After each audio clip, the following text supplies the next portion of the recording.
안녕하세요. 반갑습니다. 로앵커입니다. 오늘은 금융시장에서 시끌시끌한 사건에 대해서 한번 이야기를 해드릴까 합니다. 바로 해외 금리 연계 파생 결합 상품 DLS와 DLF 관련된 이야기인데요. 이것 때문에 손실 규모나 손실 비율이 어마어마하게 치솟으면서 피해자가 속출할 것으로 예상이 되고 있고요. 어쩌다 이렇게까지 됐냐, 이 상품 누가 어떻게 팔았느냐를 가지고 금융당국에서 조사까지 시작했습니다.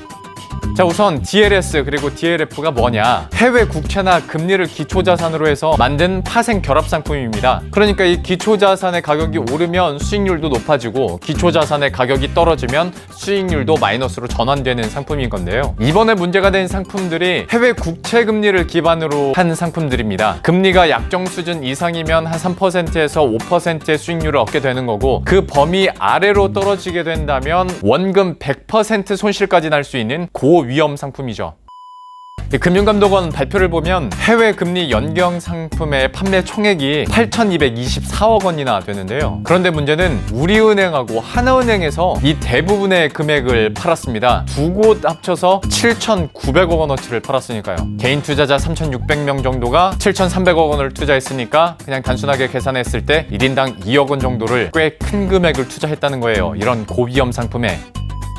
특히 우리은행에서 판 상품이 지금 문제가 되고 있는데, 이게 독일 국채 10년물 금리를 기초자산으로 해서 만든 상품이거든요. 이 상품 구조를 보면 국채금리가 마이너스 0.2% 이상이기만 하면 연최대 5%의 수익률을 가져가는 대신에, 만약에 국채금리가 마이너스 0.2% 아래로 떨어진다, 그러면 손실 구간에 들어서게 되고요. 만약에 국채금리가 마이너스 0.7%까지 떨어지면 여기는 원금 100% 손실이 되는 상품 구조를 가지고 있습니다. 그런데 지금 독일 10년물 국채금리가 마이너스 0.6%대까지 떨어졌으니까요. 그리고 지난 8월 16일에는 마이너스 0.73%까지 떨어졌던 상황이라 사실상 원금을 회복하기는 정말 쉽지 않은 상황인 거죠.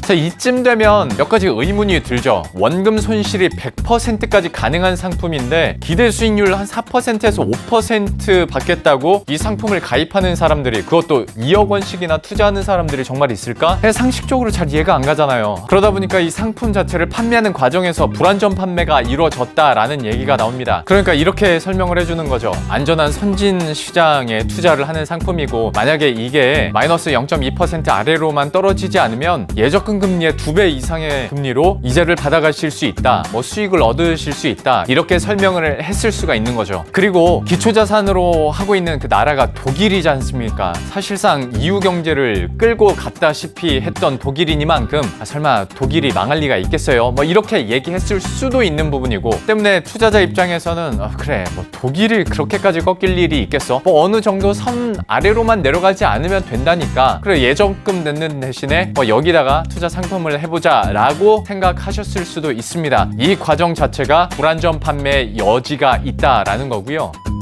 그리고 또 한 가지 어색한 부분이, 이 증권업계와 운용사가 이 상품을 만들기는 하는데 사실상 증권사들이 가져가는 수익은 많지가 않습니다. 지금 상황을 봐도 그렇고요. 오히려 손실 여부에 관계없이 은행들은 수수료 수익을 받아갈 수가 있는데요. 그러다 보니까 은행들이 비이자 이익을 좀 늘리기 위해서 좀 무리하게 이런 고위험 상품을 판 거 아니냐라는 의혹들도 현재 나오고 있습니다. 특히 글로벌 경제 위기 가능성이 지난해 말 올해 연초부터 계속 나왔던 상황이었는데, 이런 것을 기초자산으로 한 고위험 상품군을 그것도 특정 은행에서만 이렇게 많이 팔았다는 것 자체가 제3자 입장에서는 좀 의심스러울 수밖에 없죠. 그러다 보니 은행에서 증권사나 운용사에게 압박을 가한 거 아니냐, 그리고 또 한편으로는 은행 자체 내에서도 위에서 압력을 행사한 거 아니냐, 그러니까 어떻게든 수익을 내라고 압박을 하다 보니 밑에서는 이런 고위험 상품군을 팔 수밖에 없었지 않겠느냐, 이런 의혹들이 나오고 있는 거죠. 그런데 다시 한번 말씀드리지만 지금까지 말씀드린 의혹들은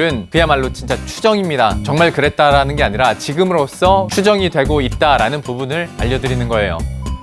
2억 원을 투자했을 때 1,000만 원이 남는다. 끙통된 거죠. 지금으로서 손실률이 95% 이상 이렇게 나타나고 있다 보니까 금융당국에서도 현장 조사에 착수하기로 했고요. 금융감독원에서도 불안전 판매에 대해서, 그리고 이 상품이 어떻게 만들어지고 유통되고 또 판매가 됐는지 면밀히 조사하겠다라고 얘기를 한 만큼 금융당국이 어떻게 조사하고 그리고 재발 방지를 위해서 어떤 조치가 취해질지 한번 지켜봐야겠습니다.